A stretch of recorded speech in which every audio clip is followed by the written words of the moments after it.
राधा राधा सभी को। आशा है आप सभी कुशल मंगल होंगे। आज का हमारा ये वीडियो इस जीके पीवाई की सीरीज़ का रहने वाला है 26 सितंबर की शिफ्ट नंबर 1 के तहत। आज हम मॉर्निंग शिफ्ट के 25 क्वेश्चंस को लगाने वाले हैं, तो बिल्कुल लास्ट तक बने रहिए। एंड आपको पता है मेरा मोटो क्या रहता है, मैं यही कोशिश करता हूँ कि जितने भी एसएससी में क्वेश्चंस पूछे गए हैं रिलेटेड उस सब को मैं कवर कर सकूँ। और आपको पता है ये हमारा मतलब कि लास्ट डे की शिफ्ट चल रही है। इसके बाद जो है 1 2 3 वीडियो बचे हैं, उसके बाद ये सीरीज़ ख़त्म हो जाएगी। तो आई होप आपको इस सीरीज़ से बहुत ज़्यादा लाभ मिला होगा, प्रॉफिट हुआ होगा एंड मज़ा आया होगा। ठीक है, तो बिना देरी करे आज की क्लास स्टार्ट करते हैं। आगे बढ़ने से पहले जो हमारा थीम श्लोक है उसको मन में दोहरा लेंगे। ओम कृष्णाय वासुदेवाय हरे कलेश नाशाय। और अब चलते हैं आज के पहले क्वेश्चन की तरफ, जो कि रहने वाला है ये। Which part of Indian constitution deal with the election of vice president. तो कौन सा जो पार्ट है वो वाइस प्रेसिडेंट के इलेक्शन से डील करता है? पार्ट 4, पार्ट 3, पार्ट 6 या पार्ट 5? तो आपको पता होना चाहिए पार्ट 4 के अंदर क्या आता है। पार्ट 4 में तो डीपीएस भी दे रखे हैं, है ना। पार्ट 3 में आपके फंडामेंटल राइट्स हो जाएंगे। पार्ट 6 में आपके स्टेट्स हो जाएंगे। तो आपका जो वाइस प्रेसिडेंट का इलेक्शन है वो पार्ट 5 में दे रखा है, और पार्ट 5 किसका होता है? यूनियन का होता है ना। तो यूनियन में ही वाइस प्रेसिडेंट आता है, तो उसी के अगर हम आर्टिकल्स की बात करें, वाइस प्रेसिडेंट के आर्टिकल्स, तो आपको याद रखना है कि आर्टिकल्स फ्रॉम 63 टू 71 जो हैं वो वाइस प्रेसिडेंट से डील करते हैं। और कौन कौन से आर्टिकल है? तो वो आर्टिकल कुछ इस प्रकार है। 63rd जो आर्टिकल है वो आपकी डेफिनेशन बताता है कि there shall be a vice president of India, ऐसा बोलता है। 64 जो बोलता है वो ये बोलता है कि जो वाइस प्रेसिडेंट होगा वो एक्स ऑफिशियो चेयरमैन होगा राज्यसभा का, काउंसिल ऑफ स्टेट्स यानी कि राज्यसभा का एक्स ऑफिशियो चेयरमैन बन होगा। 65 आर्टिकल बोलता है the vice president to act as president और to discharge his functions during casual vacancies in the office और during the absence of president. अगर प्रेसिडेंट वहां पे नहीं अवेलेबल है या तो सीट जो वेकेंट है उस टाइम पे जो है वाइस प्रेसिडेंट वो पद संभालेगा एंड जो फंक्शंस है वो एक्सरसाइज करेगा, ऐसा बोलता है आर्टिकल नंबर 65। 66 आर्टिकल जो है वो आपका इलेक्शन की बात करता है वाइस प्रेसिडेंट की। ठीक है। 67 जो है वो टर्म की बात करता है, terms of office of vice president. 68 जो है वो बोलता है कि time of holding election to fill the vacancy in the office of vice president and the term of office of person elected to fill the casual vacancy. यहाँ पे जो है वो वाइस प्रेसिडेंट की वैकेंसी की बात करता है। अगर वाइस प्रेसिडेंट जो है रिजाइन करता है या फिर उस टर्म इम्पीचमेंट होता है या मतलब कुछ भी करके वाइस प्रेसिडेंट की पोस्ट खाली होती है, तो उस टाइम पे जो बंदा होल्ड करेगा उस सब की बात करता है आर्टिकल नंबर 68। 69 जो है वो आपके ओथ एंड अफर्मेशन की बात करता है। तो ओथ कौन दिलाता है? आपको पता है, प्रेसिडेंट दिलाते हैं। 70 जो है वो discharge of president functions in other contingency की बात करता है। तो ये आपका एक तरह से वाइस प्रेसिडेंट से डील नहीं करता, तो ये चीज़ भी आपको ध्यान रखनी है। बट 71 जो आर्टिकल है वो बोलता है कि मैटर रिलेटेड और connected to the election of vice president, है ना। आपको पता है कि प्रेसिडेंट और वाइस प्रेसिडेंट के इलेक्शन जो है वो कौन देखता है? सुप्रीम कोर्ट देखता है। उसके मैटर्स जो है वो सुप्रीम कोर्ट देखता है। तो ये सब किसमें है? 71 आर्टिकल में दे रखा है। तो ये है आपके 63 से 71 आर्टिकल्स, हमने ऊपर मोटा मोटा देख लिया है। ठीक है, आपको याद करने हैं ये चीज़ें, क्योंकि इनके बारे में भी डेप्थ में पूछा जा सकता है। ये चीज़ याद रखनी है, हमेशा याद रखना है कि ऐसा नहीं होगा कि पूछा ना जाए, पूछा जा सकता है। आगे आते हैं। In which of the following game is ball line used? तो बॉल लाइन टर्म जो है वो किस गेम में यूज होती है? कबड्डी में, बैडमिंटन में, टेनिस में या खो खो में? तो अगर आप देखो, अभी तो आप पता है प्रो कबड्डी चल रहा है बहुत तगड़े तरीके से, है ना। और अगर आपने ध्यान दिया होगा तो वहां पे कबड्डी में ये टर्म यूज होती है। ठीक है। और अगर मैं बात करूं प्रो कबड्डी की, तो आपको पता होना चाहिए प्रो कबड्डी कब स्टार्ट हुआ था? 2014 में स्टार्ट हुआ था, है ना। तो ये चीज़ भी आपको पता होनी चाहिए। ठीक है। और हम कबड्डी से रिलेटेड बहुत सी चीज़ें देख चुके हैं। अच्छा, कितने प्लेयर्स होते हैं ये आप मुझे बता दीजिए। कबड्डी इसमें कितने प्लेयर होते हैं ये आप मुझे कमेंट सेक्शन में लिख के बता दीजिए। ओके, और कोई एक प्लेयर का नाम बता दीजिए जिसने इंडिया को रिप्रेजेंट किया है। ठीक है, ज़्यादा नहीं, एक ही बता दीजिए।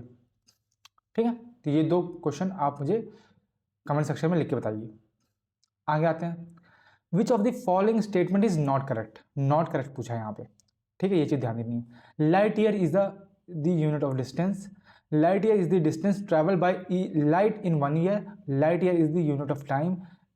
Angstrom is the unit of length. अब देखो, आपको दिख रहा होगा 2 लाइन जो है वो कॉन्ट्रैक्ट कर रही हैं। देखो, अगर लाइट ईयर यूनिट डिस्टेंस की यूनिट है तो लाइट ईयर टाइम की यूनिट नहीं होगी।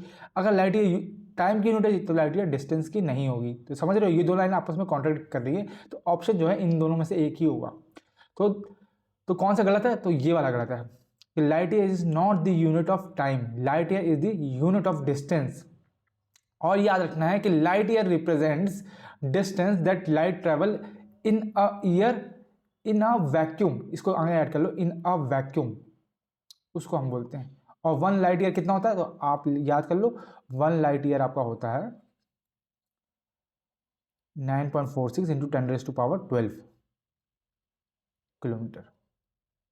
ये है light year.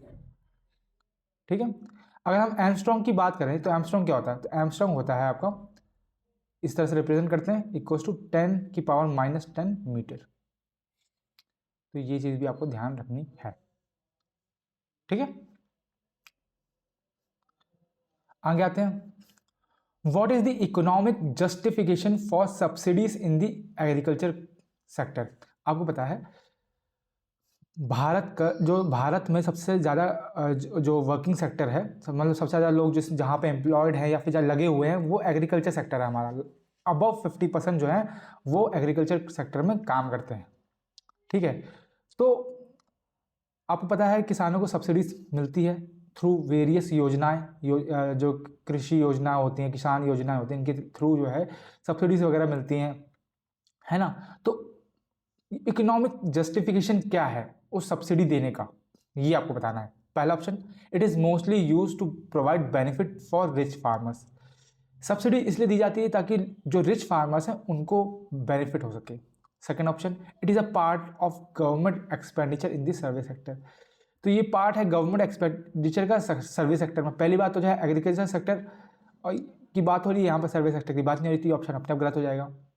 It is an incentive to provide the benefit of advanced technology and decrease the cost of production।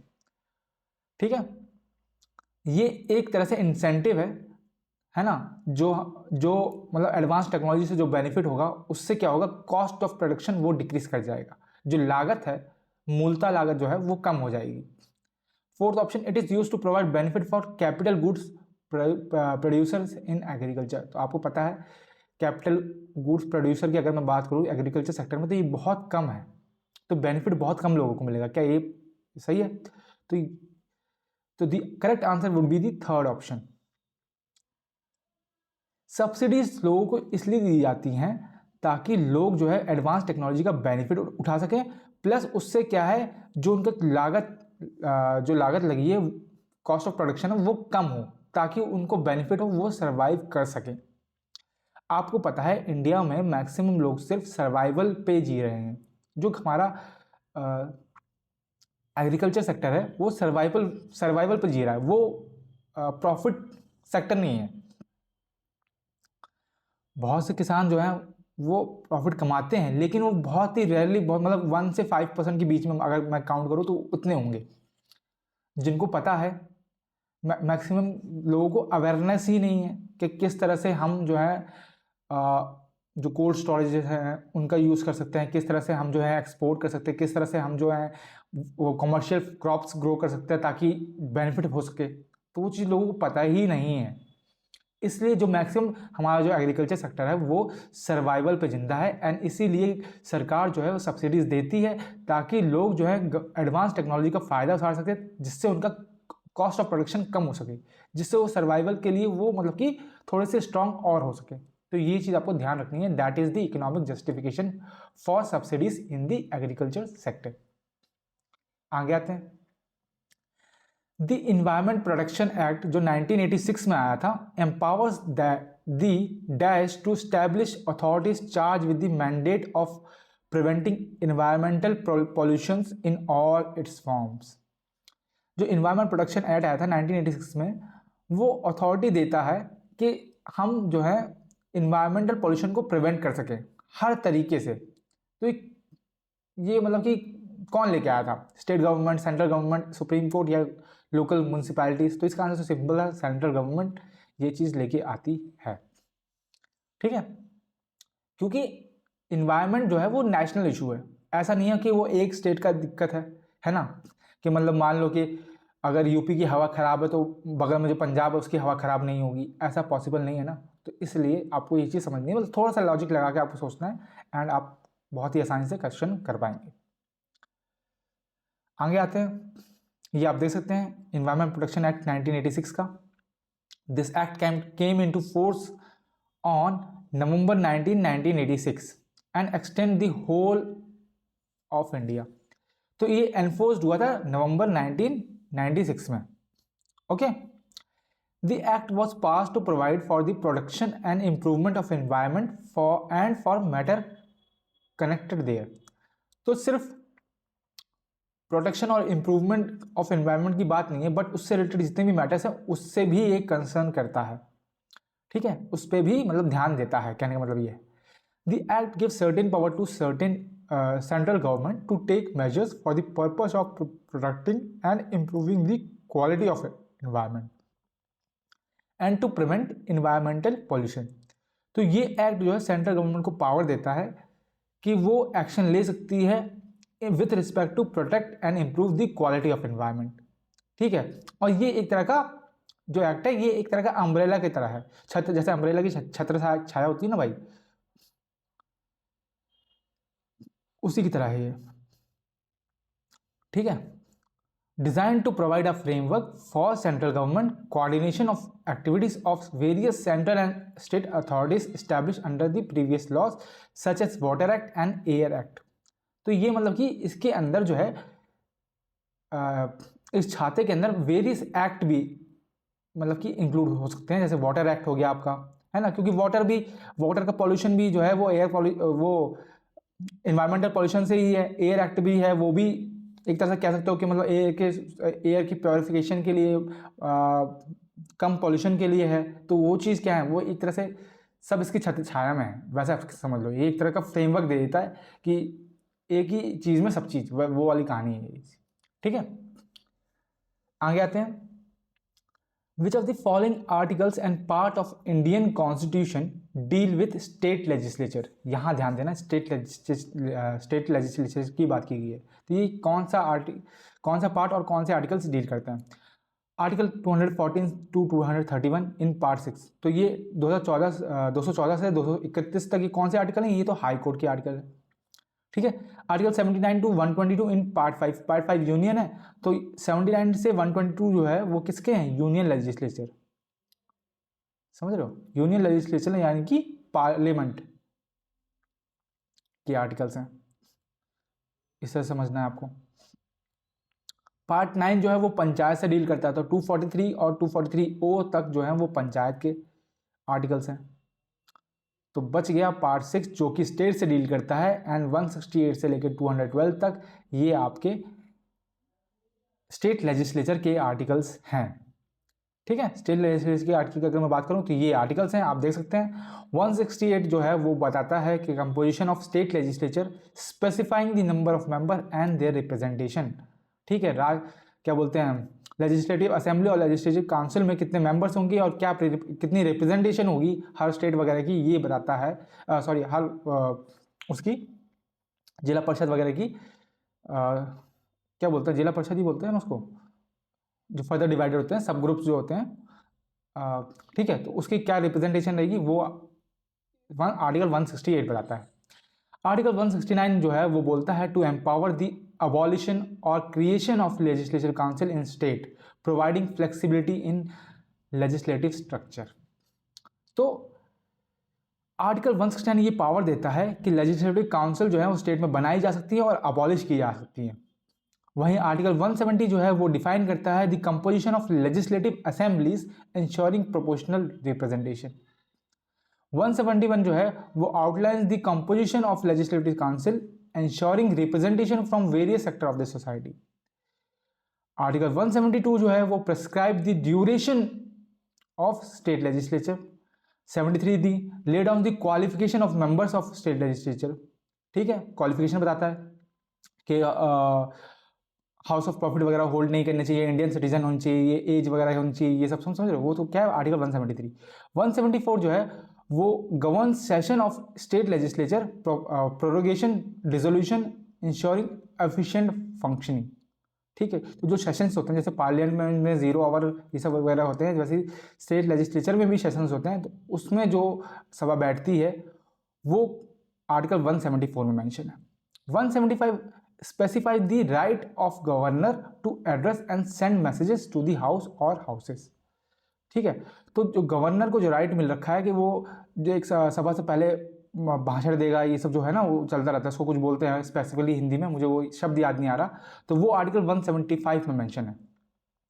ठीक है, एड्रेस करेगा मतलब कि सभा को एड्रेस करेगा। ठीक है, स्टार्ट में करता है और जब मोशन वगैरह पास होता है तब करता है।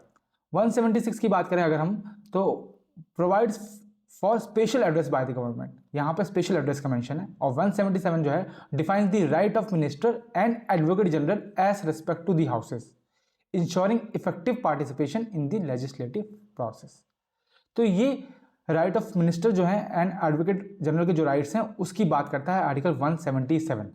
तो ये आपके आर्टिकल्स हैं रिलेटेड टू स्टेट लेजिस्लेचर, जिनको आपको रिवाइज करना है और ध्यान में रखना है।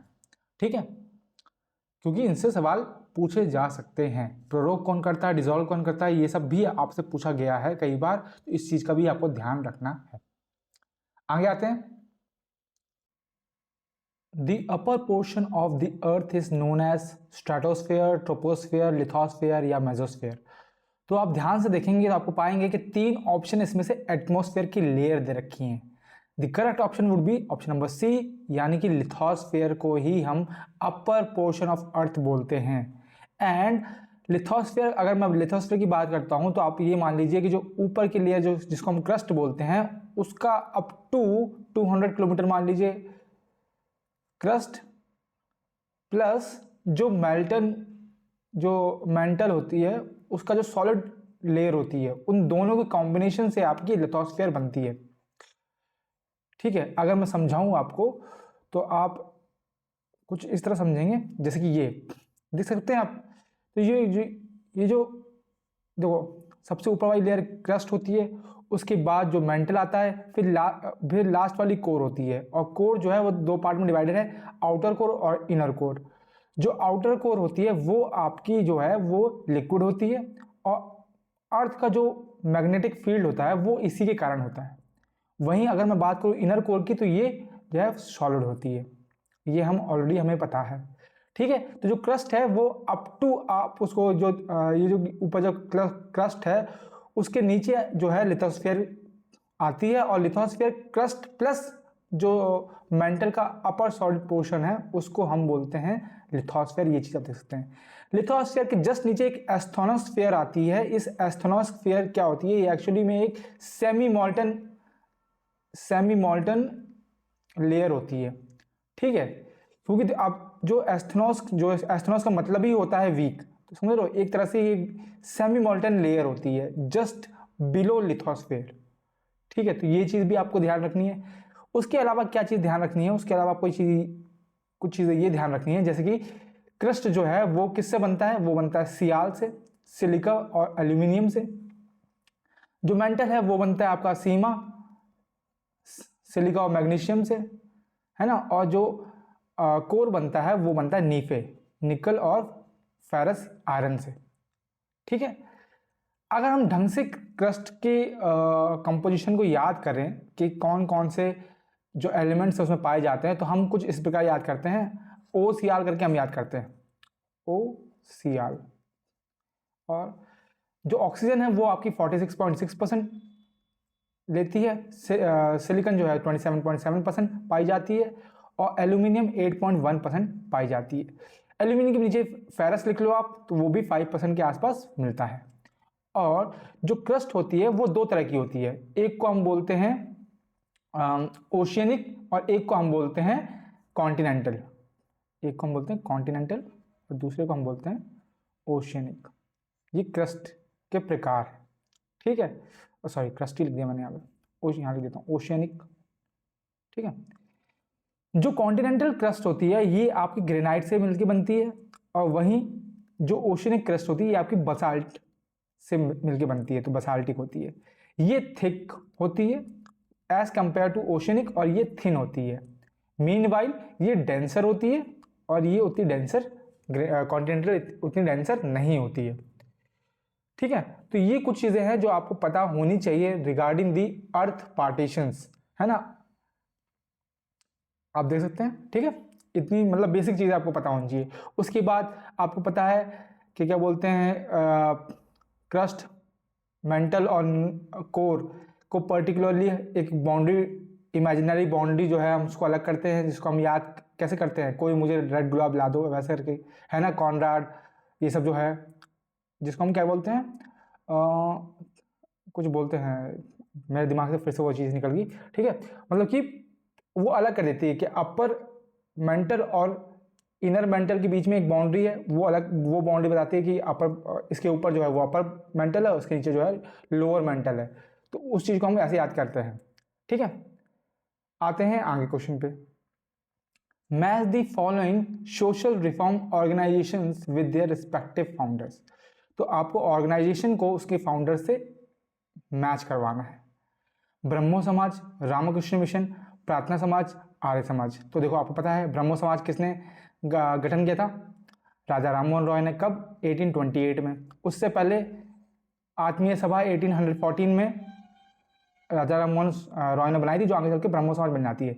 रामकृष्ण मिशन से कौन जुड़े होते हैं, वो हैं हमारे स्वामी विवेकानंद। और कब आया था ये, 1897 में, स्वामी विवेकानंद। प्रार्थना समाज 1849 में फॉर्म हुआ था, किसने बनाया था, तो ये बनाया था आपका आत्माराम पांडुरंग ने, ठीक है। और आर्य समाज जो है आपका दयानंद सरस्वती ने बनाया था, कब, 1875 में। तो ऑप्शन नंबर बी आपका सही उत्तर हो जाएगा, ठीक है। हमने इतने ऑर्गेनाइजेशन देख लिए, थोड़े से और देख लेते हैं जो इसके कंटेम्प्रेरी हैं, या फिर मतलब कि उसी टाइम पे बहुत उनके ऊपर क्वेश्चन बनता है। जैसे कि एक हो गया धर्म सभा, जो ब्रह्मीय क्या बोलते हैं, ब्रह्मीय सभा थी, ब्रह्मो समाज था, उसको अपोज करने के लिए बनाई गई थी धर्म सभा। कब बनी थी, किसने बनाई थी, तो ये बनी थी 1830s में। और किसने बनाई थी, तो राधाकांत देव ने बनाई थी, ठीक है। वहीं हम बात करें परमहंस मंडली की, तो इसमें और इनके जो फाउंडर हैं उनको कंफ्यूज नहीं करना, ठीक है। 1849 में बनी थी, किसने बनाई थी, दादोबा पांडुरंग ने। आत्माराम पांडुरंग से कंफ्यूज नहीं होना है आपको, दादोबा पांडुरंग। बात करें सत्यशोधक समाज की, तो सत्यशोधक समाज जो है, अगर आपको याद हो तो ये बनाया था 1873 में बाय ज्योतिराव फुले, जो कि गार्डनर माली कम्युनिटी से बिलोंग करते थे, और इन्होंने डिप्रेस क्लासेस के लिए ये बनाया था। और यही इन्होंने गुलामगिरी और सार्वजनिक सत्यधर्म, इनकी रचनाएं हैं जो आपको पता होनी चाहिए।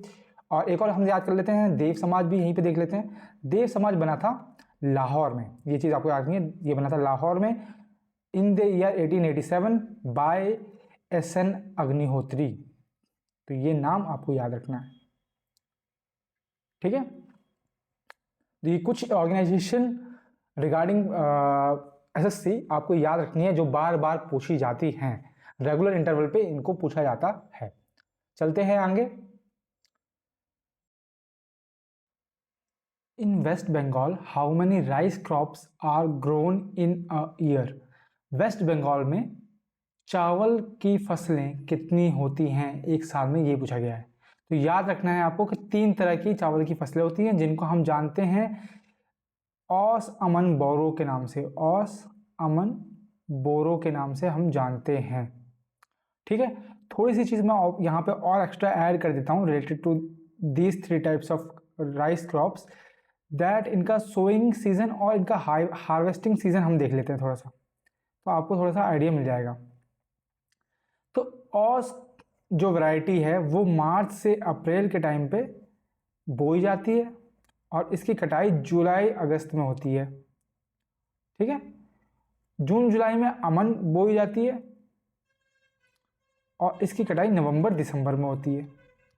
वहीं अगर बात करें बोरो की तो ये दिसंबर जनवरी के महीने में बोई जाती है और इसकी कटाई लगभग अप्रैल मई के महीने में होती है। तो ये चीज़ आपको ध्यान रखनी है related to the rice crops that are grown in West Bengal. 3 तरह की 3 वैरायटी होती हैं, औस, अमन एंड बोरो। तो ये चीज़ आपको ध्यान रखनी है। ओके, चलते हैं आगे। विच of the following sector in India faces seasonal unemployment? Agriculture, manufacturing, medical या इंफॉर्मेशन आईटी सेक्टर। तो कौन सा सेक्टर भारत का जहां पे सीजनल अनएम्प्लॉयमेंट देखी जा सकती है? अभी होती क्या है ना, पहले मैं आपको बता देता हूँ कितने तरह के अनएम्प्लॉयमेंट होती है। तो यहाँ पे लिख लेते हैं पहले टाइप्स ऑफ अनएम्प्लॉयमेंट। ठीक है, तो मैं आपको कुछ टाइप्स बताता हूँ, वैसे तो कोई फिक्स नहीं है, कुछ टाइप्स मैं बताता हूँ। जैसे कि स्ट्रक्चरल अनएम्प्लॉयमेंट एक होती है एजुकेटेड अनएम्प्लॉयमेंट, एक होती है साइक्लिकल जिसको हम सीजनल भी बोलते हैं, सीजनल लिख लो या फिर अनएम्प्लॉयमेंट, एक होती है फ्रिक्शनल और एक होती है डिस्गाइज्ड। तो ये कुछ तरह की अनएम्प्लॉयमेंट देखी जाती हैं विथ इन अ इकोनॉमी। अब मैं आपको बताता हूँ स्ट्रक्चरल अनएम्प्लॉयमेंट क्या होती है। तो देखो, ये ज़्यादातर जो है जो मेट्रो सिटीज़ जो इलाके हैं वहाँ पर दिख जाती है। स्ट्रक्चरल अनएम्प्लॉयमेंट क्या होती है कि मान लो, है ना, आज के टाइम पे कंपनीज को चाहिए कि कोई बंदा जो एआई में काम कर सके, लेकिन लोग बीटेक वगैरह कर रहे हैं लेकिन उनको एआई की नॉलेज नहीं है। तो यहाँ पे क्या है, यहाँ पे स्किल गैप आ गया कि जिस स्किल की रिक्वायरमेंट है वो चीज़ नहीं मिल रही है, इसकी वजह से उनको नौकरी नहीं मिल रही है। तो this is known as structural unemployment. Educated की बात करें तो मतलब बंदा एजुकेटेड है लेकिन फिर भी अनएम्प्लॉयड है तो वो आएगा एजुकेटेड अनएम्प्लॉयमेंट के अंदर। ठीक है, और आपको पता है कोई एक सर्वे वगैरह हुआ था जहाँ पे पता चलता है कि जो लोग जिनके पास डिग्री वगैरह होती हैं वो ज़्यादा अनएम्प्लॉयड हैं एज कंपेयर टू जो गांव में लोग रहते हैं और जो मतलब पढ़े लिखे नहीं होते हैं उससे। साइक्लिकल और सीजनल की बात करें अगर तो आप समझ सकते हैं सीजनल शब्द का मतलब क्या है कि कुछ पीरियड ऑफ टाइम के लिए। ठीक है, कुछ पीरियड ऑफ टाइम के लिए, है ना। जैसे मान लो ये कहाँ पे देखा जाता है, तो ये जो है सीजनल अनएम्प्लॉयमेंट ज़्यादातर आपके एग्रीकल्चर सेक्टर में देखी जाती है कि मान लो जब तक बुआई और हार्वेस्टिंग का सीज़न है तब तक किसान लगे हुए हैं लेकिन ऑफ सीज़न उनके पास कोई काम नहीं है, तो वो क्या है, सीजनल अनएम्प्लॉयड है। तो इस तरह से आप समझ सकते हैं कि कुछ पीरियड के लिए जो है वो अनएम्प्लॉयड है। या फिर जैसे कि आप जो दिए वाले होते हैं, हाँ, दिया बनाते हैं, दीपावली में उनके लिए काम ही काम होता है लेकिन बाकी सीजन में वो अनएम्प्लॉयड रहते हैं। तो वैसे ही, है ना, बहुत से हैं, मतलब बहुत से काम ऐसे हैं जो रेजनी सीजन में नहीं होते हैं, तो उस टाइम पीरियड के लिए लोग अनएम्प्लॉयड रहते हैं। तो दैट इज सीजनल या फिर साइक्लिकल अनएम्प्लॉयमेंट। बात करें फ्रिक्शनल की, तो फ्रिक्शनल जो होता है ये एक तरह से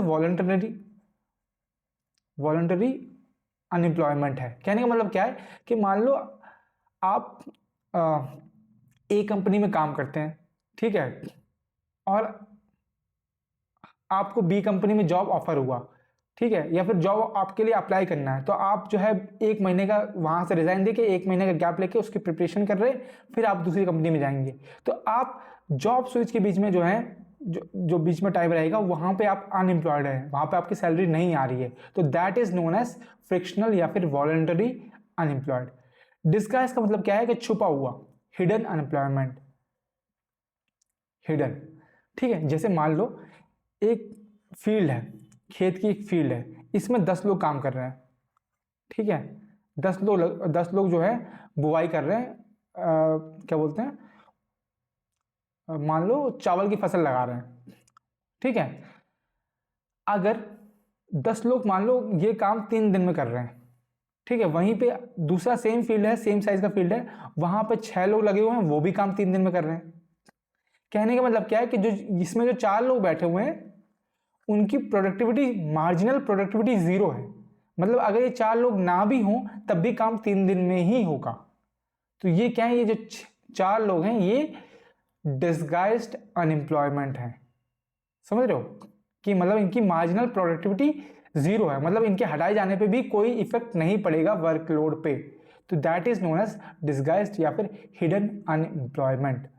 आई होप आपको बड़े बेहतरीन तरीके से समझ में आ गया होगा। आगे आते हैं। The revolution of 1857 started in May from which of the following cantonments in India. तो 1857 का जो रिवोल्ट हुआ था, जिसको हम सिपोही म्यूटनी के नाम से भी जानते हैं, जो एक्चुअल में स्टार्ट हुआ था 10 मई को, वो कहाँ से स्टार्ट हुआ था? कानपुर, झांसी, लखनऊ या मेरठ से? तो कहाँ से हुआ था आपको पता होगा, ये पूरी स्टोरी ये है मेरठ से शुरू हुआ था। एक्चुअल में हुआ क्या था मैं आपको बताता हूँ कि बहुत टाइम से बहुत सारे एक्ट आ रहे थे जो कि मतलब कि लोगों को परेशान कर रहे थे, बट ऐसा माना जाता है कि 1857 का जो रिवोल्ट था उसका इमीडिएट कॉज क्या था कि चर्बी वाले कारतूस, ग्रीस्ड कार्टिलेजेस का उपयोग, ये मेन रीजन था। इससे क्या है, मैं लिख देता हूं यहां पे, ग्रीस्ड कार्टिलेज, है ना, made of pork and others, ठीक है, उस चीज का उपयोग। उससे क्या है कि जनता जो है वो थोड़ी और भड़क गई। आपको पता है हिंदू धर्म में जो है इस चीज को बहुत ही मतलब अपवित्र माना जाता है। तो इससे क्या है, जनता भड़क गई और एक 34 नेटिव इन्फेंट्री थी बैरकपुर में, उसके एक सोल्जर थे मंगल पांडे। मंगल पांडे कौन सी इन्फेंट्री के? 34th नेटिव इन्फेंट्री, जो वेस्ट बंगाल में थी, बैरकपुर जगह में, बैरकपुर,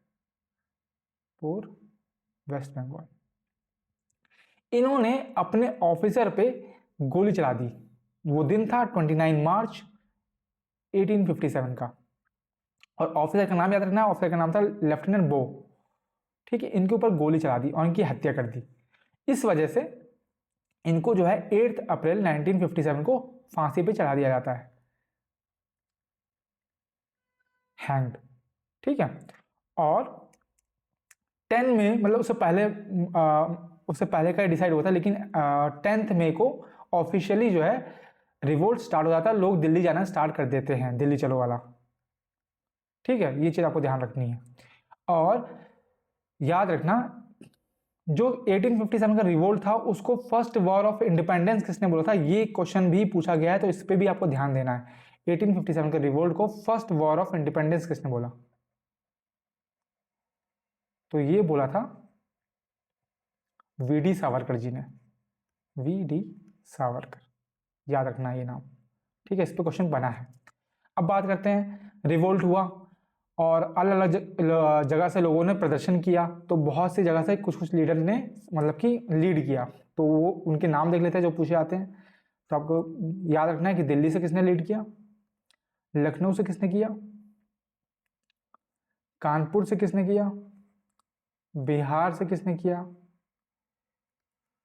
झांसी से किसने किया, बरेली से किसने किया, और फैजाबाद से किसने किया, ठीक है। तो ये चीज़ आपको याद नहीं है। तो दिल्ली से जिन्होंने लीड किया उनका नाम था बहादुर शाह जफर, जो मुगल के रूलर थे, बहादुर शाह जफर।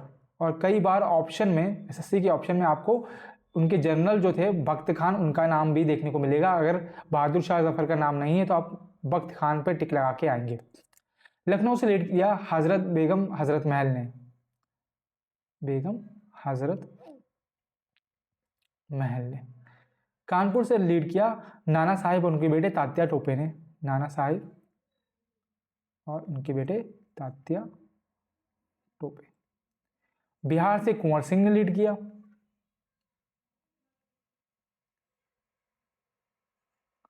झांसी से लीड किया हमारी रानी लक्ष्मीबाई ने, जिनका बचपन का नाम क्या था, मनु या फिर मणिकर्णिका। ये इसके ऊपर भी क्वेश्चन बना है, ठीक है, ध्यान देना है। बरेली से लीड किया खान बहादुर खान ने,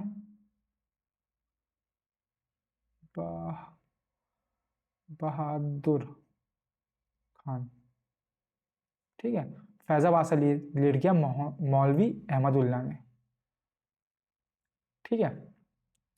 तो क्या मतलब कि ब्रिटिश की तरफ से कोई एक्शन नहीं हुआ? बिल्कुल हुआ। वहाँ लोगों को भेजा गया इस आंदोलन को सप्रेस करने के लिए, और हर एक इंडिविजुअल जगह पे जो है, जहाँ पे मेन लीड कर रहे थे, वहाँ पे इस आंदोलन को सप्रेस किया गया एंड सक्सेसफुल भी रहे। मैं बताऊंगा क्यों। तो दिल्ली से जिसने सप्रेस किया था उसका नाम था जॉन निकोलसन, नाम याद रखना है। लखनऊ से जिसने सप्रेस किया उसका नाम था हेनरी लॉरेंस, और कानपुर से जिसने सप्रेस किया उसका नाम था कॉलिन कैंपबेल, और झांसी से जिसने सप्रेस किया उसका नाम था ह्यूग रोस, ठीक है। एक्चुअली में ये आंदोलन अटर फेलियर था, ठीक है। इसके पीछे कुछ वजह थी, मैं आपको समझाता हूं। पहली वजह क्या थी, इनके बीच में कोऑर्डिनेशन नहीं था, ठीक है। जो लीडर्स थे इनके बीच में आपस में कोऑर्डिनेशन नहीं था, सब लगे हुए थे लेकिन कोई कोऑर्डिनेट करना नहीं चाह रहा था। सेकंड, ये ऑल इंडिया मूवमेंट नहीं था, है ना। बहुत सी जगह पे ये लोगों ने स्टार्ट ही नहीं किया, सपोर्ट ही नहीं किया। तो इसकी वजह से जो ये और जो ब्रिटिशर्स हैं वो इस मूवमेंट को सप्रेस करने में सक्षम रहे बहुत हद तक, ठीक है। बट बिहाइंड द सीन देखें तो आपको पता है कि हर छोटा सा छोटा कितना भी बड़ा मूवमेंट हो, वो धीरे धीरे कहीं ना कहीं पार्टिसिपेट करता है ग्रेटर गुड में। जैसे कि आप लगे रहेंगे, मेहनत करते रहेंगे, अभी आपको रिजल्ट नहीं दिखेगा, लेकिन कुछ टाइम बाद आपको रिजल्ट 100% दिखेगा, एंड तब आपको याद रहेगा कि उस टाइम का ये मुझे आउटकम मिला है, उस टाइम जो मैंने मेहनत की थी, उस टाइम जो मैंने याद किया था, उसका मुझे ये हेल्प मिली है। ये अभी आपको समझ में नहीं आएगा, लॉन्ग टर्म में हमें समझ में नहीं आएगा। पर दिक्कत ये है कि आजकल हम लोग जो है, हमारा जो पेशेंस लेवल है वो बहुत कम हो गया है। हमें हर चीज़ चाहिए, सक्सेस चाहिए, हमें ओवरनाइट सक्सेस चाहिए, पैसा चाहिए, हमें एक ही महीने में पैसा चाहिए, वो सीन है। तो इसलिए आपको ध्यान रखना है, एंड ये तभी होगा जब आप चीज़ें पढ़ोगे। अच्छे अच्छे इतने अच्छे बड़े बड़े लोग हैं भाई, उनकी आप ऑटोबायोग्राफी पढ़ें, ठीक है। नहीं पढ़ें तो अपनी हिस्ट्री पढ़ें, अपनी हिस्ट्री से भी आप बहुत कुछ सीख सकते हैं, ठीक है। कुछ भी नहीं पढ़ें तो आप गीता पढ़ें, भगवान श्री कृष्ण ने इतना बढ़िया उपदेश सम दिया है, ठीक है। तो आपको मतलब बहुत सी, देखो भाई, नॉलेज तो हर जगह है ना, बस नॉलेज और विजडम की कमी है। नॉलेज और विजडम में बहुत ही ज़्यादा डिफरेंस है, तो ये चीज़ आपको समझनी है, ठीक है। आगे आते हैं। Which of the following is a characteristic of both mammal and birds? Mammal और बर्ड्स की दोनों की खास कॉमन कैरेक्टरिस्टिक क्या है?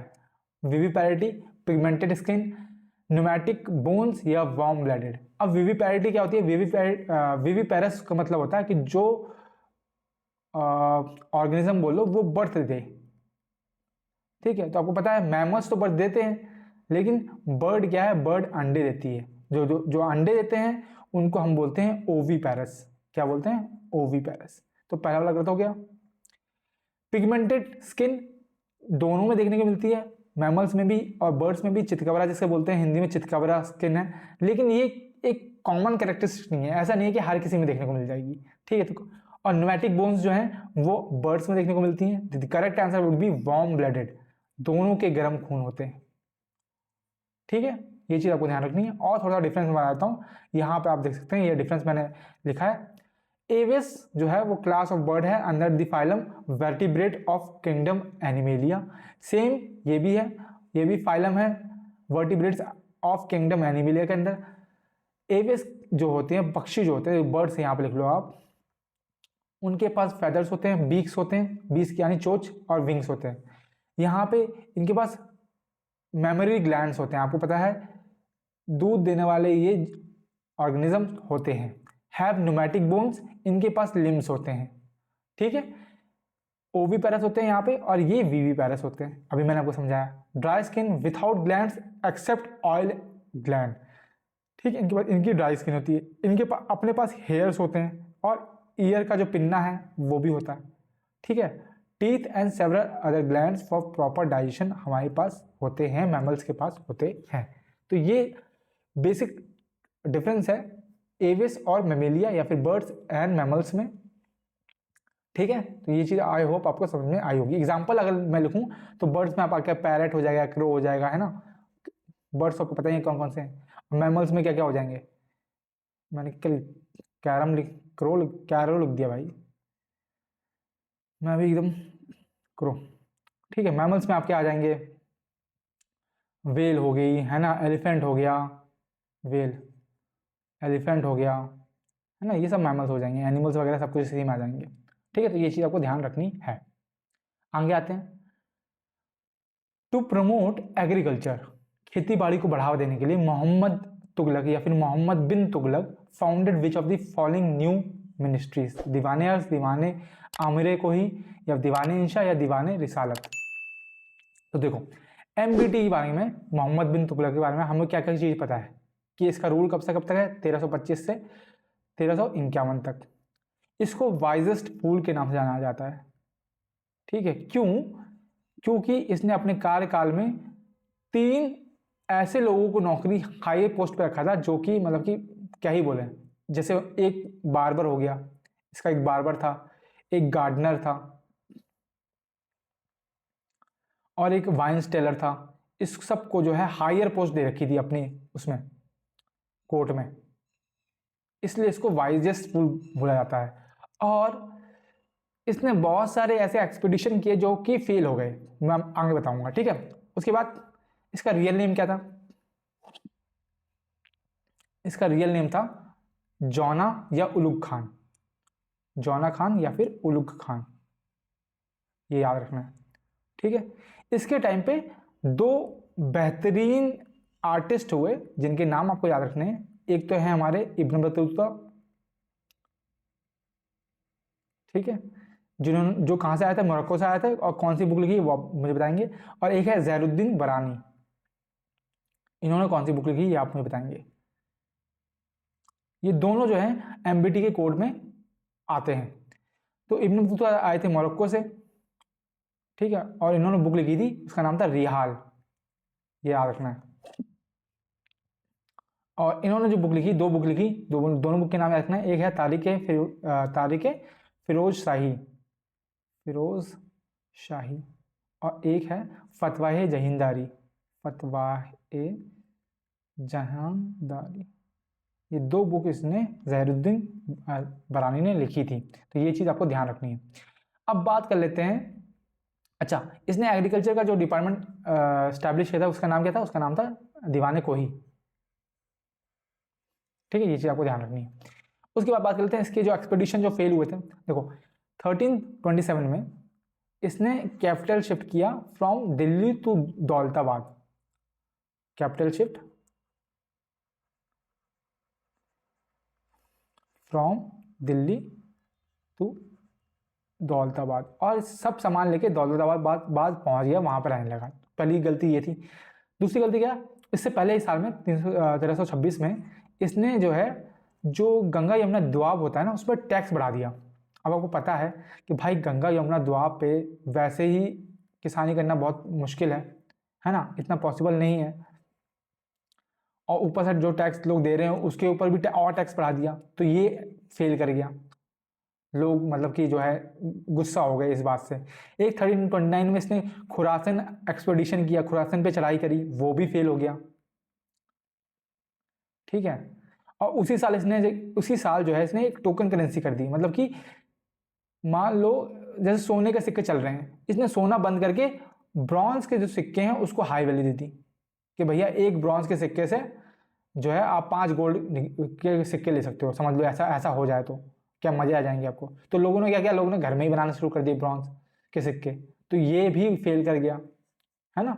एक और था 1330 में, अगले साल कराचिल एक्सपेडिशन, जिसने कराचिल पर चढ़ाई की वो भी फेल कर गया, इसलिए इसको वाइजेस्ट फूल के नाम से जाना जाता है, ठीक है। क्योंकि इसने बहुत से ऐसे काम किए जो कि मतलब कि बहुत ही ज़्यादा, जब बहुत ज़्यादा एकदम हायर आईक्यू वाला बंदा हो वही कर सकता है, तो इसलिए जो है इसको वाइजेस्ट फूड के नाम से जानते हैं। ठीक है, आगे आते हैं। In the context of cell division which chromosome behaviour take place at the leptotene stage. अब देखो क्रोमोसोल बिहेवियर है, क्रोमोसोम की बात कर रहे हैं। देखो सेल डिवीजन दो तरह के होते हैं, मायोसिस या माइटोसिस, है ना। जो क्रोमोसोम जो ये स्पर्म सेल में होता है वो माइटोसिस होता है, ये चीज़ आपको ध्यान रखनी है। आपको बताना है कि उसकी जो लेप्टोटीन स्टेज होती है उसमें क्या होता है। क्रोमोसोम आर अंश, साइनेप्सिस इज कंप्लीट, या होमोलोगस क्रोमोसोम पेयर फॉर्म होते हैं, या फिर क्रोमोसोम बिगिन टू कंडेंस। तो याद रखना है जो साइनेप्सिस कंप्लीट होता है वो होता है आपका ये पैचिटीन स्टेज में, पैचिटीन स्टेज में। वहीं होमोलोगस क्रोमोसोम पेयर जो बनते हैं वो बनते हैं आपको जाइगोटीन स्टेज में। ठीक है, तो लेप्टोटीन स्टेज में आपका क्या होता है, एक्चुअली जो है क्रोमोसोम जो है बिगिन टू कंडेंस, ठीक है, and become visible as thread, become visible as thread, ये याद रखना है। और ये पहली स्टेज होती है, first stage of chromosome condensation, initial stage of chromosome condensation, chromosome condensation. अच्छा, आपने मियोसिस के वो पढ़े होंगे स्टेजेस कौन कौन सी होती है, मैं आपको दिखा देता हूँ। ये आप देख सकते हैं, ये सॉरी माइटोसिस की स्टेजेस होती हैं, और जो मैंने उल्टा बोल दिया ना, जो स्पर्म सेल्स हम देखते हैं वो मियोसिस में दिखते हैं। ठीक है, तो माइटोसिस की जो स्टेजेस होती हैं, इंटरफेज, प्रोफेज, है ना, मेटाफेज, एनाफेज, टेलोफेज और साइटोकिनेसिस, यानी कि डिवीजन इनटू डॉटर सेल्स। तो जो इंटरफेज होता है उसी में आपका जो है मियोसिस देखने को मिलता है।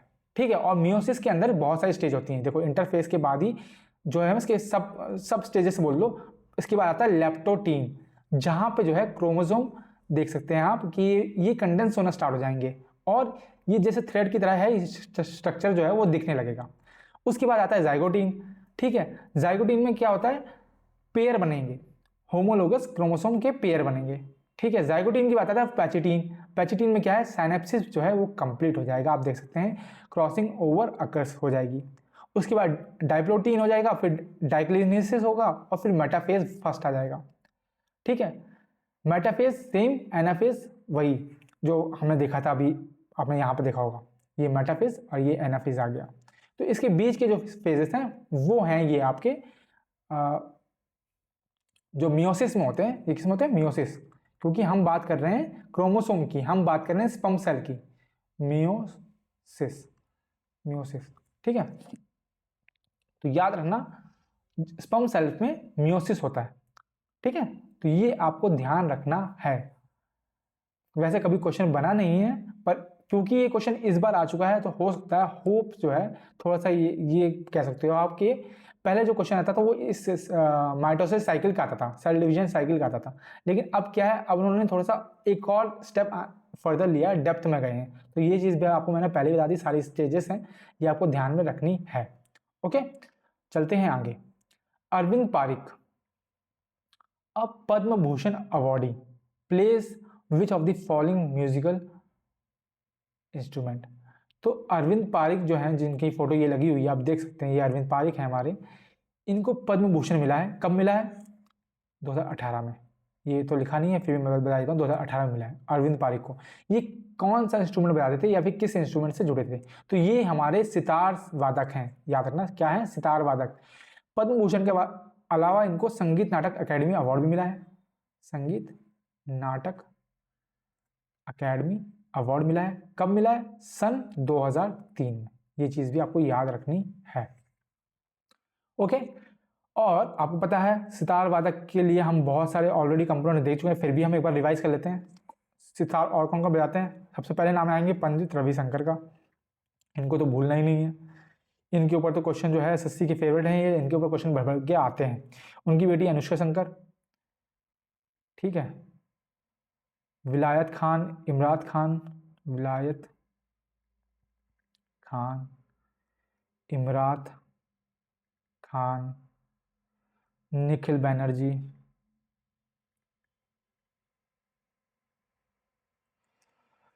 ठीक है, शाहिद परवेज, अरविंद पारिक तो हो ही गया, आप समझ गए होंगे, परवेज, और बुद्धादित्य मुखर्जी,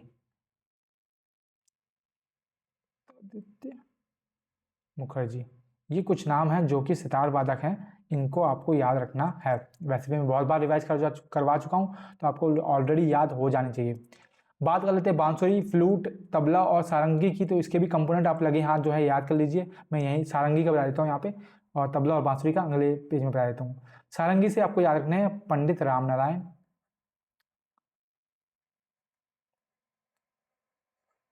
ठीक है, उस्ताद सबरी खान,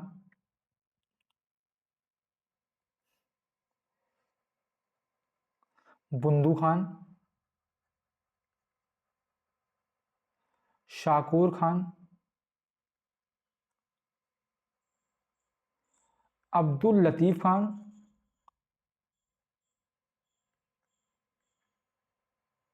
और उस्ताद सुल्तान खान।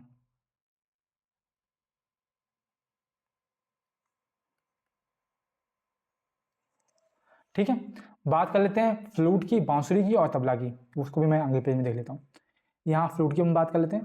फ्लूट से आपको कुछ नाम याद रखने हैं, जैसे कि हरि प्रसाद चौरसिया, हरि प्रसाद, ये इलाहाबाद से हैं, प्रसाद चौरसिया, ठीक है। पन्नालाल घोष,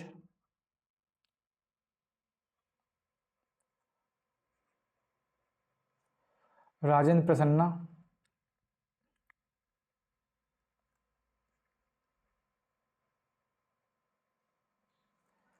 राजेंद्र कुलकर्णी,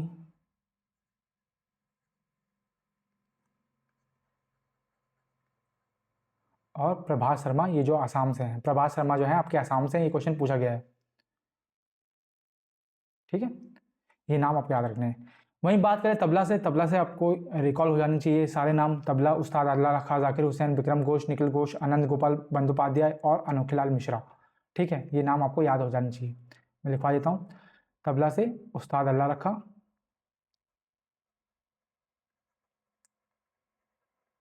जाकिर हुसैन, जिनकी भी रिसेंट में डेथ हुई है, ये यंगेस्ट थे ग्रैमी पाने वाले, ठीक है, इनको 5 बार ग्रैमी मिला है, 4 बार। विक्रम घोष, निखिल घोष, आनंद गोपाल बंदोपाध्याय,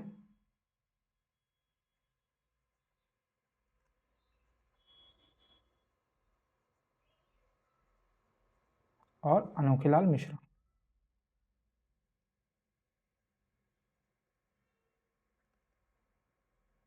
ठीक है। ये आपको नाम याद रखने हैं रिलेटेड टू तबला, ओके। आगे आते हैं। Which playback singer was honoured with the nightingale of Asia award. Nightingale of Asia award जो है किस सिंगर को मिला है इन 1987? नाम ही सही समझ जाओ, पुलापका, सुशीला, आशा भोसले, मुबारक बेगम या कविता कृष्णमूर्ति। तो ये हैं हमारी आशा भोसले, ये नाम आपको याद रखना है, ठीक है। इनको नाइटिंगेल ऑफ एशिया बोला जाता है और अवार्ड भी मिला है इनको, ठीक है। तो ये हैं हमारी आशा भोसले, ठीक है। इसके ऊपर ऑलरेडी हमने क्वेश्चन देखे हैं इनके ऊपर, ओके। चलते हैं आगे।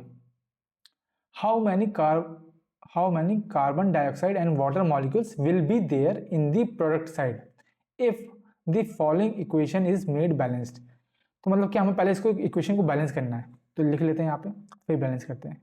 C2H5OH plus 3O2 CO2 plus H2। तो अब इसको बैलेंस करते हैं। तो देखो यहाँ पे कार्बन 2 है ना, कार्बन 2 है, तो यहाँ पे भी 2 कर लेते हैं पहले। कार्बन 2 हो गए, तो ऑक्सीजन कितना हो गया? 4 हो गया। ऑक्सीजन 4 है, 4 हो गया, एक यहाँ पे ऑक्सीजन है ना, तो ऑक्सीजन 5 हो गया। और यहाँ पे कितना है ऑक्सीजन? एक ऑक्सीजन यहाँ पे है, 2 यहाँ पे है, तो यहाँ पे 2 बढ़ा देंगे तो 5 ऑक्सीजन हो जाएगा 5 ऑक्सीजन, तो 2 यहाँ पे आ गया, ठीक है। उसके बाद देखो हाइड्रोजन कितने हैं? 5 यहाँ है, एक यहाँ पे, 6 हाइड्रोजन है। और यहाँ पे कितने? 2 हैं, 3 कर दो इसको, 3 कर देंगे तो 6 हाइड्रोजन हो गए, लेकिन ऑक्सीजन कितने हो गए? 3 यहाँ पे, 4 यहाँ पे, 7 हो गए, 7 हो गए, लेकिन एक यहाँ पे है तो इसको 3 करना पड़ेगा। अब ये है बैलेंस इक्वेशन बन गई आपकी। ठीक है, अब आपसे पूछा गया है कि कार्बन डाइऑक्साइड के और वाटर के मॉलिक्यूल कितने होंगे, तो कार्बन डाइऑक्साइड कितने हैं, 2, वाटर कितने, 3, यानी कि option number C will be the correct answer. ठीक है, तो ये बैलेंस करना भी आपको आना ही चाहिए, बेसिक केमिस्ट्री है, आई होप आपको समझ में आई होगी। आगे आते हैं, Kuki dance is a folk dance of India that is predominantly performed in dash region. तो याद रखना, कुकी डांस जो है कहाँ परफॉर्म होता है, उससे पहले कुकी डांस जो है एक ट्राइब परफॉर्म करती है, उसका नाम भी कुकी है, कुकी ट्राइब। ठीक है, कहाँ परफॉर्म होता है, नागालैंड, कर्नाटका, उत्तर प्रदेश या राजस्थान। तो आप समझ सकते हैं ये कहाँ का है, ये नागालैंड का है, नॉर्थ ईस्ट का है डांस। ठीक है, नागालैंड के और भी फोक डांस हैं, जैसे कि आपको याद रखना है रेंगमा, बैम्बू डांस, है ना, शांघाई, शांघाई, और आलूयट्टू, आलूयट्टू, शोंग और जिलांग, ये सब क्या है, यहाँ के फोक डांस है। कर्नाटका, उत्तर प्रदेश, राजस्थान हम देख लेते हैं, इनके भी देख लेते हैं। राजस्थान, यहीं पे राजस्थान के देख लेते हैं, इजी रहेगा। राजस्थान के हो जाएंगे जैसे कि गंगौर, गंगौर माता पार्वती के लिए लगता है, 1 से 5 दिन के लिए होता है। ठीक है, ये फेस्टिवल, ये फोक डांस। घूमर हो गया, और घूमर से आपको याद रखना है कि घूमर जो है वो भील टाइप परफॉर्म करती है राजस्थान की। ठीक है, सुशीनी हो गया, सुशीनी, और कलबेलिया डांस हो गया। कलबेलिया डांस जो है वो स्नेक टाइप परफॉर्म करती है, और इसके कंपोनेंट है जिसका नाम पूछा गया था, तो याद रखना है गुलाबो सपेरा कलबेलिया डांस के कंपोनेंट हैं। 13 ताली, याद रखना 13 ताली है ये। ठीक है, और इसको परफॉर्म करती है आपकी कमार ट्राइब। ठीक है, और एक और याद कर लो, चारी, चारी फोक डांस। ठीक है, तो ये हो गया आपके राजस्थान के। बच गए कर्नाटका और उत्तर प्रदेश के, उसके भी देख लेते हैं हम। यहाँ पे हम कर्नाटक के देख लेते हैं। ठीक है, तो कर्नाटक के जो फोक डांस हो जाएंगे वो हो जाएंगे आपके भूत आराधने,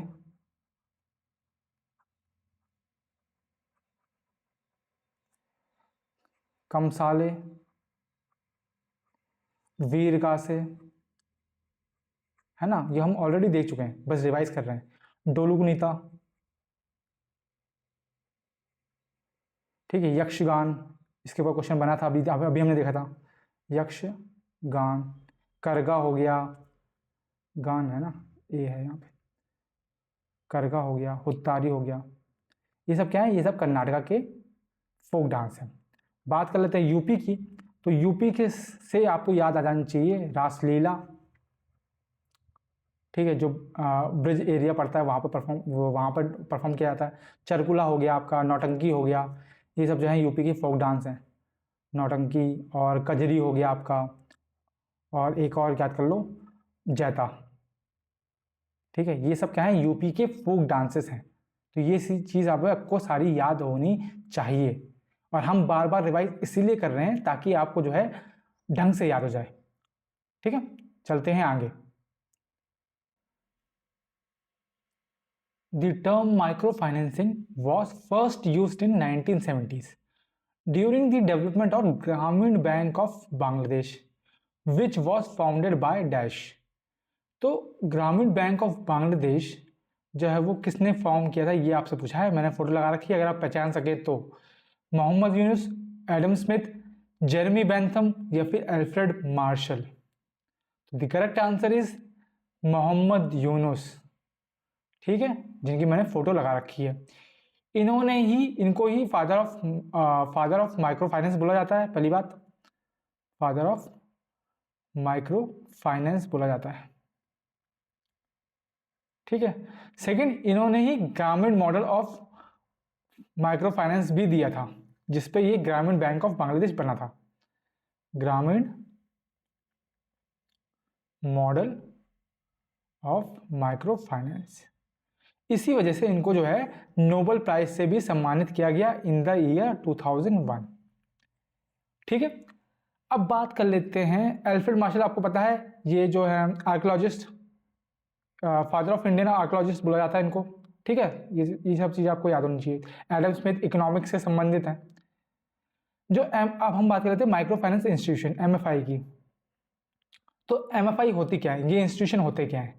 एक्चुअल में जो लो इनकम इंडिविजुअल होते हैं उनको फाइनेंशियल सर्विस प्रोवाइड करने के लिए एमएफआई का गठन किया गया था, टू प्रोवाइड फाइनेंशियल सर्विसेज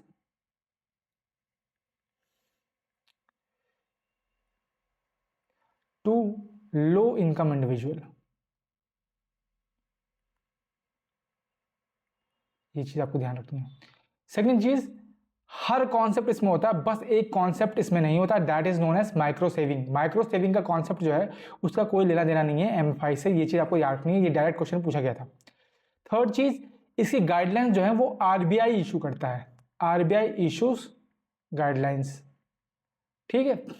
और याद रखना इनका मोटो होता है कि profit is not the motive, ये इनका मोटो है, ठीक है, बिकॉज ये लो मतलब कि गरीब लोगों के लिए काम कर रहे हैं। पहला एमएफआई कौन सा था? वो था बंधन बैंक, ये नाम भी आपको याद रखना है, बंधन बैंक।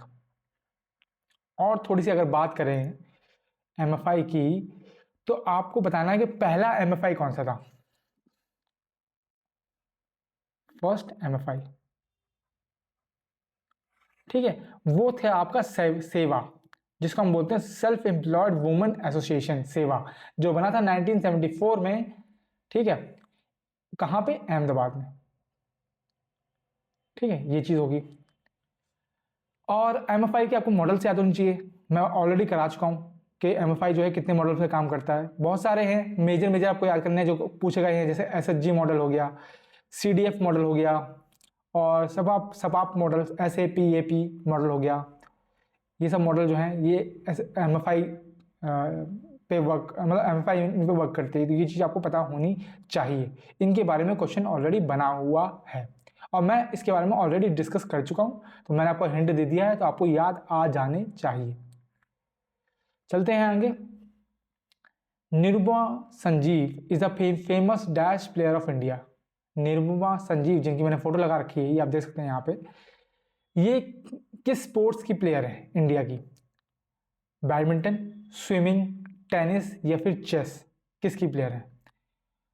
ठीक है, और ये नाम आपको पता होना ही चाहिए, क्यों? क्योंकि ये पहली वुमेन थी, इंडियन वुमेन, जिसने ग्रैंड स्लैम टूर्नामेंट में कोई राउंड जीता था।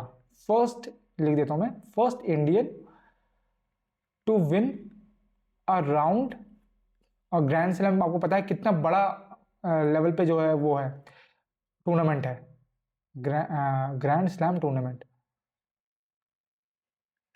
और किस साल की बात कर रहा हूँ? तो मैं बात कर रहा हूँ 1998 की ऑस्ट्रेलियन ओपन की, ठीक है। तो इनका नाम पता होना चाहिए। तो अब मैंने जब ऑस्ट्रेलियन ओपन बोल दिया, ग्रैंड स्लैम बोल दिया, तो आप समझ जाइए किससे एसोसिएटेड है, ये एसोसिएटेड है टेनिस से, ठीक है। ये चीज़ आपको पता होनी चाहिए। और टेनिस के बारे में कुछ चीज़ें आपको और पता होनी चाहिए, जैसे कि जो कोर्ट होता है, टेनिस का कोर्ट होता है, उसकी लेंथ और ब्रेथ कितनी होती है, ठीक है। उस टेनिस से रिलेटेड टर्म्स कौन कौन सी हैं, कौन कौन सी टर्म्स यूज होती हैं स्पोर्ट में, ठीक है। और तो देखेंगे, तो उसकी लेंथ होती है आपकी लगभग 78 फीट, उसकी ब्रेथ होती है 36 फीट, ये आपको याद रखना है। बात करें टर्म्स की, तो स्मैश वगैरह जो है ये सब है ना, टर्म्स तो आपको पता ही है, स्मैश हो गया, और क्या था,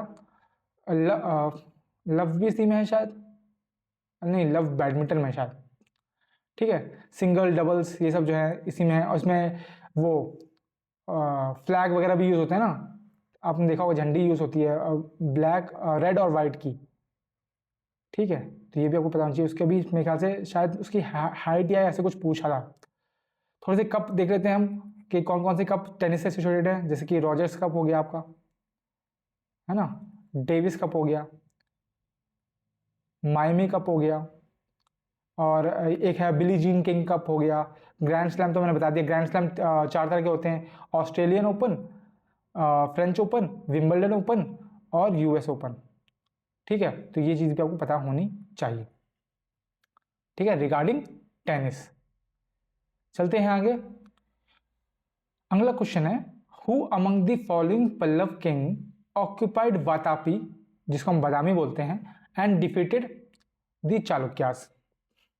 तो कौन सा पल्लव का राजा था जिसने वातापी को कॉन्कर किया था? और याद रखना, जहां वातापी आ जाए समझ जाओ वातापी को कॉन्कर किया, यानी कि उसने टाइटल लिया था वातापी कोंडा का।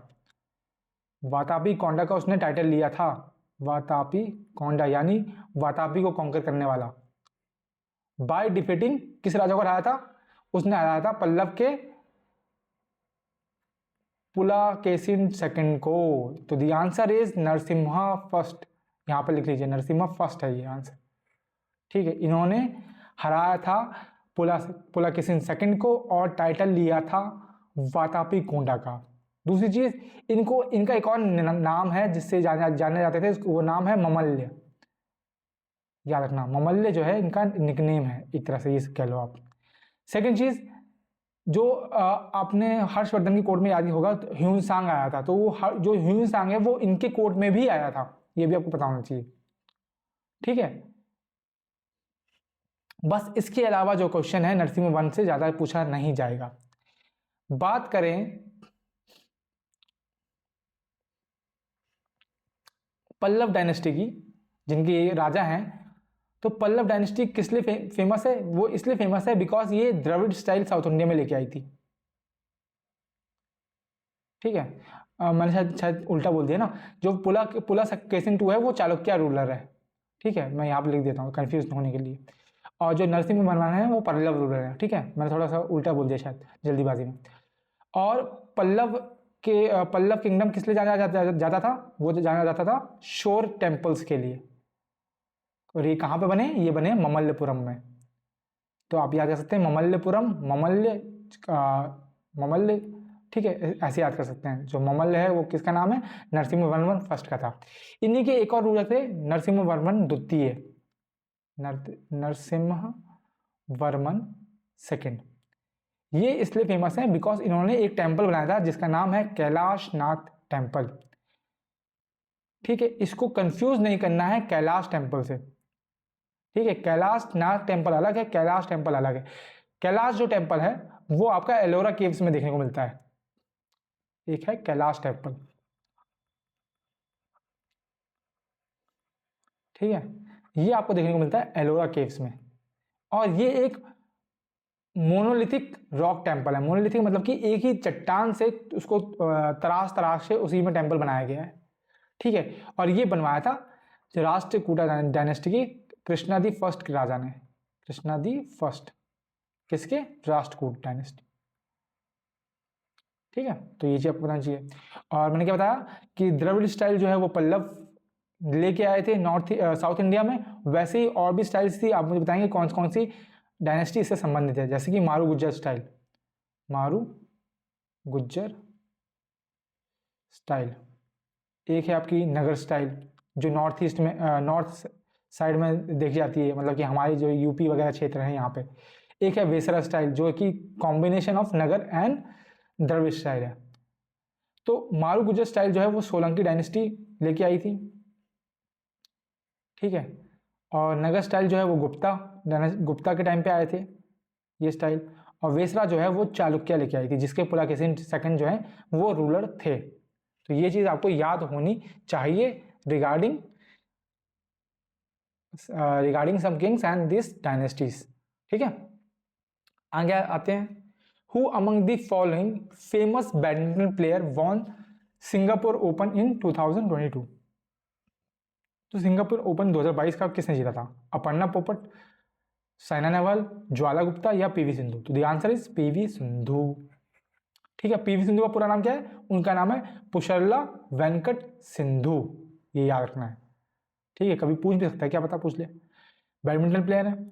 ठीक है, and the first Indian women to win a Olympic silver medal, ये चीज आपको याद रखनी है। ठीक है, Sindhu is also one of the 2 Indian badminton players to ever win an Olympic medal. और पहले एक है पीवी सिंधु, दूसरी है साइना नेहवाल, जिनको ओलंपिक में मेडल मिला है। तो ये चीज आपको याद रखनी है। और कहाँ की रहने वाली है? ये हैदराबाद की बॉर्न है। ठीक है, आगे आते हैं। The Lok Ranjan festival celebrated the celebrates the folk and tribal culture of which Indian state. तो लोक रंजन फेस्टिवल जो है वो किस स्टेट से संबंधित है? मध्य प्रदेश, झारखंड, मणिपुर या मेघालय? तो ये संबंधित है आपका मध्य प्रदेश से।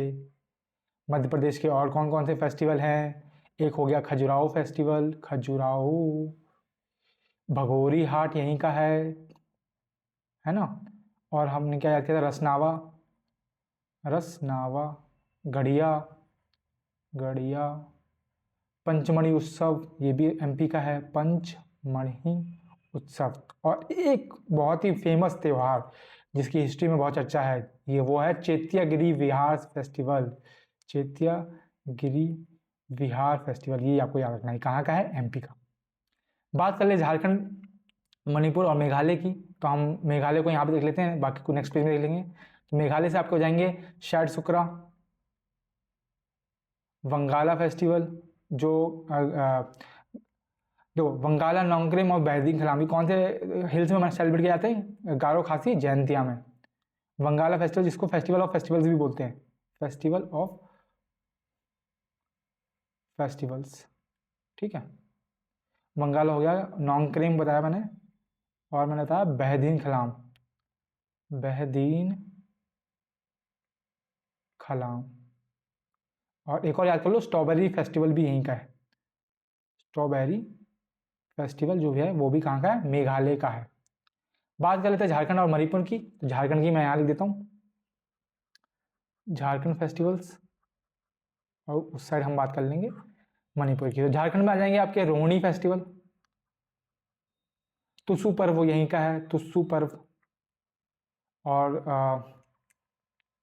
कौन सा है? एक सोरहाई, सोरहाई यहीं का है, सरहुल यहीं का है, सरहुल। और एक और याद कर लो, करम। ये 5 याद कर लो।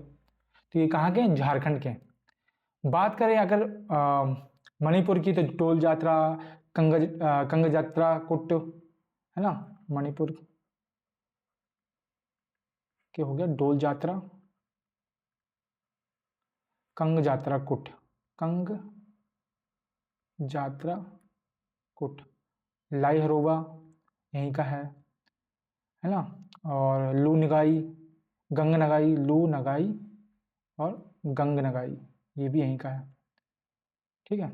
और एक और है हिरदुंगा, हिरकू हिरदुंबा, ऐसी है, हिरदुंगा है, ऐसी ऐसी कुछ है, ठीक है। मुझे आपको पता है थोड़ा सा दिक्कत होती है प्रोनाउंस करने में, ठीक है। तो ये आपको याद करने हैं रिलेटेड टू फेस्टिवल्स झारखंड और मणिपुर के। आगे आते हैं, विच ऑफ द फॉलोइंग, 2 बार लिख दिया मैंने शायद ये, which of the following are enumerated in part 4 of the Indian constitution, article 36 से 51। क्या आते हैं? आपको याद होना चाहिए, ये क्या है? डीपीएसपी। 36 से 51 तक आते हैं आपके डीपीएसपी। और डीपीएसपी कहाँ से ली गए हैं? आयरलैंड से ली गए हैं, ठीक है। और क्या खासियत है? नॉन जस्टिसेबल होते हैं, मतलब कि इनको लेके जो है, इनके उल्लंघन को लेके आप कोर्ट नहीं जा सकते, ठीक है। और ऑब्जेक्टिव क्या होता है? They seek to establish welfare state, लोगों के भले के लिए, लोगों की कम्युनिटी के वेलफेयर के लिए ये बनाए गए थे, स्टैब्लिश वेलफेयर स्टेट, ठीक है। और बी आर अम्बेडकर ने इसको कहा है कि इट रिजेंबल्स, ये लगते हैं किसकी तरह? Instrument of instruction, instrument of instruction. ऐसा किसने कहा था? ऐसा कहा था इंस्ट्रक्शन, बी आर अम्बेडकर ने। ये भी आपको पता होना चाहिए, इसके ऊपर अगर क्वेश्चन पूछ ले तो, ठीक है। अब हम देख लेते हैं डीपीएसपी हमारे 36 से 51 तक। तो ये आपके डीपीएसपी हैं 36 से 51 तक। 36 में आपको पता है डीपीएसपी की डेफिनेशन है, 37 में एप्लीकेशन ऑफ डीपीएसपी दे रखा है, 38 में बोला गया है कि जो मैंने बताया था ना कि seek to establish welfare state, वो बोला गया है इसमें, it authorises the state to secure a social order for the promotion of welfare of people. 39 article हमने ऑलरेडी देखा है, इसमें बहुत सारे पार्ट हैं, ABCDEF, है ना, सर्टेन प्रिंसिपल इसमें बता रखे हैं। 39A जो है वो बात करता है equal justice and free legal aid की। 40 आपकी पंचायत की बात करता है। 41 आपके right to work and right to education की बात करता है। 42 आपके बोलता है कि काम करने के लिए human just and human condition मिलनी चाहिए एंड मैटरनिटी लीव्स मिलनी चाहिए। पहला स्टेट जिसने मैटरनिटी लीव्स की बात की थी वो आसाम है, ये चीज़ आपको याद होनी चाहिए। 43 आपकी लिविंग वेजेस की बात करता है। 43A जो है वो आपकी participation of worker in management of industry यानी कि यूनियन की बात करता है, तो ये चीज़ आपको जानना है। 43B जो है वो कोऑपरेटिव सोसाइटी की बात करता है। 44 जो है वो यूनिफॉर्म सिविल कोड की बात करता है। 45 वहीं जो है अर्ली चाइल्डहुड केयर की बात करता है कि 6 साल से कम बच्चों के लिए जो है उनकी केयर करनी चाहिए, उनको एजुकेशन प्रोवाइड करनी चाहिए। 46 जो है वो एजुकेशन की बात करता है और इकोनॉमिक इंटरेस्ट की बात करता है, बट ST और SC and other weaker sections की बात करता है। ठीक है, ये चीज़ आपको ध्यान रखनी है रिलेटेड टू 45 एंड 46। 46 में जो है 45 में वो सभी की बात करता है, 46 में पर्टिकुलरली जो है माइनॉरिटी जो है ST SC और वीकर सेक्शन जो है उनकी बात करता है एजुकेशन एंड इकोनॉमिक इंटरेस्ट को लेके। 47 जो है वो बोलता है कि हेल्थ, जो पब्लिक हेल्थ है उस पर ध्यान देना है हमको, स्टैंडर्ड ऑफ लिविंग को बढ़ाना है और लेवल ऑफ न्यूट्रिशन को रेज करना है।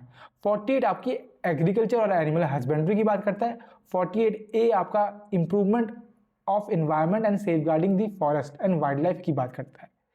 49 आपके फोर्ट या फिर हेरिटेज वगैरह की बात करता है कि protection of monument and places या फिर हेरिटेज वगैरह जो है उनको प्रोटेक्ट करना है। 50 आपका सेपरेशन ऑफ पावर की बात करता है फ्रॉम जुडिशरी एंड एग्जीक्यूटिव। 51 जो है वो आपकी promotion of international peace and security की बात करता है। तो ये सारी चीज़ें आपको लाइन वाइज रटी होनी चाहिए। हम इतनी बार डिस्कस कर रखे हैं कि आप अगर आंख बंद करेंगे तब भी आपको फ्लो नजर आएगा। ठीक है, तो ये चीज आपको पता होनी चाहिए। ठीक है, चलते हैं आज के आखिरी क्वेश्चन के लिए। तो आखिरी क्वेश्चन हमारा बहुत इजी सा है। The Gandak river is a tributary of which river. तो गंडक नदी जो है वो किसकी ट्रिब्यूटरी है? यमुना की है, गंगा की है, कावेरी की है कि ब्रह्मपुत्र की? तो आपको पता है, the answer is Ganga. Ganga नदी की ये ट्रिब्यूटरी है। अब मैं आपसे पूछ लेता हूँ, ये लेफ्ट बैंक है कि राइट बैंक ट्रिब्यूटरी है, ये आप मुझे बता दीजिए। और थोड़े से हम गंगा नदी के बारे में थोड़े से फैक्ट्स हम जान लेते हैं, जैसे कि इसका पानी कभी खराब नहीं होता। क्यों? क्योंकि इसमें बैक्टीरियोपेज वायरस पाया जाता है। क्या नाम है? बैक्टीरियोपेज वायरस। इसकी वजह से गंगा नदी का पानी जो है, चाहे 1 साल रखो चाहे 2 साल रखो, बोतलों में रखो, कहीं भी रखो, कभी भी खराब नहीं होता है। गंगा नदी की बात करें तो इसकी लेंथ होती है 2525, है ना, 2525 किलोमीटर। इसको नेशनल रिवर कब डिक्लेयर किया गया था? तो याद रखना है 2008 में। ठीक है, और ये भारत की सबसे लॉन्गेस्ट रिवर है, ये तो आपको पता ही होगा। ठीक है, बात कर लेते हैं लेफ्ट बैंक और राइट बैंक की। तो ये आप देख सकते हैं, ये हमारी गंगा नदी है। लेफ्ट बैंक ट्रिब्यूटरीज की अगर मैं बात करूं तो लेफ्ट बैंक आपकी हो जाएंगी यमुना। ये यमुना कहाँ गई? जिसकी चंबल, ये जो नदी है ये यमुना है, ये जो नदी है यही यमुना है। ठीक है, यमुना, सोन, और यहीं पे एक है पुनपुन, यहीं पे एक है, यहाँ पे ये एक है, इसको बोलते हैं पुनपुन। यहाँ पे लिख लेते हैं एक बार, क्या है? पुनपुन नदी। ये तीनों नदियाँ आपकी, सोन और यही यमुना है, ये तीनों आपकी जो है वो लेफ्ट बैंक ट्रिब्यूटरीज हैं गंगा की। ठीक है, और गंगा कहाँ से निकलती है ये भी आपको पता होना चाहिए, गंगोत्री ग्लेशियर है, और दिख तो सब कुछ रहा है वैसे। बात करें अगर राइट बैंक ट्रिब्यूटरीज की, तो राइट बैंक में आ जाएंगी आपकी रामगंगा, है ना, गोमती जिस पे लखनऊ शहर विराजमान है, या फिर मतलब गोमती नदी पे है। फिर घाघरा आ जाएगी, है ना, गंडक आ जाएगी। गंडक पे कौन सी सिटी है? और कोसी आ जाएगी। तो गंडक पे आपकी पटना सिटी है, मैं यहाँ पे लिख देता हूँ, गंडक पे आपकी पटना सिटी है। और याद रखना, जो पुनपुन है ना, ये भी आपकी पटना के पास एक जगह पड़ती है फातुआ, वहां पे जाके मिलती है ये। ठीक है, पटना के पास। तो ये आपकी गंगा है। ठीक है, याद रहेगा आपको। तो ये सारी चीज़ आपको रिलेटेड टू गंगा नदी पता होनी चाहिए। और ये जो आप यमुना की ट्रिब्यूटरी देख रहे हैं, यमुना की ट्रिब्यूटरी चंबल देख रहे हैं, ये भी फेमस है। क्यों? बैडलैंड टोपोग्राफी के लिए। ठीक है, तभी जंगल के डाकू, चंबल के डाकू फेमस थे, क्योंकि वहाँ की टोपोग्राफी जो है वो खेती किसानी के लिए नहीं है, ऊबड़ खाबड़ जगह है, तो उसको हम बोलते हैं रेवाइंस बोलते हैं उसको। तो रेवाइंस वहाँ पर पाए जाते हैं, ऊबड़ खाबड़ जो जगह है ना उसको रेवाइंस बोलते हैं। तो इसलिए चंबल जो नदी है वो बैडलैंड टोपोग्राफी के लिए फेमस है। ये चीज़ आपको पता होनी चाहिए। ठीक है, और कुछ हम छोड़ रहे हैं? और कुछ तो हम शायद नहीं छोड़। और ये हिमालयन रिवर है, ये तो आपको पता ही है कि गंगा, ब्रह्मपुत्र जो है, यमुना जो है, ये हमारी हिमालयन रिवर है ना। ये तीनों जो है, गंगा, यमुना और ब्रह्मपुत्र, ये तीनों हमारी हिमालयन रिवर है। ठीक है। और दूसरी होती है पेनिनसुलर रिवर। तो कावेरी जो आप देख रहे हैं वो आपकी पेनिनसुलर रिवर है। पेनिनसुलर रिवर कौन सी होती है? पेनिनसुलर रिवर वही होती है जो पेनिनसुलर डेल्टा है आपका, यहाँ पे जो है, यहाँ पे फ्लो करती है, उसको हम पेनिनसुलर रिवर बोलते हैं। ठीक है। तो ये चीज़ आपको पता होनी चाहिए। कौन कौन से आ जाएंगे? नर्मदा, तापी, दामोदर, ये सब आ जाएंगे इसमें, पेनिनसुलर रिवर में। ठीक है। तो यहीं पे जो है हमारा आज का सेशन समाप्त होता है। आशा करता हूँ कि आपको बहुत ही अच्छा लगा होगा, फ्रूटफुल लगा होगा, और कुछ ना कुछ इसने आपको सिखाया होगा इस सेशन ने। हम धीरे धीरे जो है अपने इस सीरीज के एंड की तरफ बढ़ रहे हैं। आई होप आप मुझे बताएंगे कि मेरे जो सेशंस हैं वो आप कैसे रहे हैं, क्या कमी रही है, क्या पॉजिटिव रहे हैं इस चीज़ के, और आपने इससे क्या क्या सीखा है। और सेकंड चीज़, अगर कोई फैक्ट मैंने मिस कर दिया हो किसी क्वेश्चन से रिलेटेड, तो वो आप मुझे कमेंट सेक्शन में लिख के बताएंगे, जिसे हम आगे इन फ्यूचर उसको ऐड करके रखेंगे। ठीक है। So thank you so much. मिलते हैं अगले वीडियो में, तब तक के लिए राधे राधे सभी को।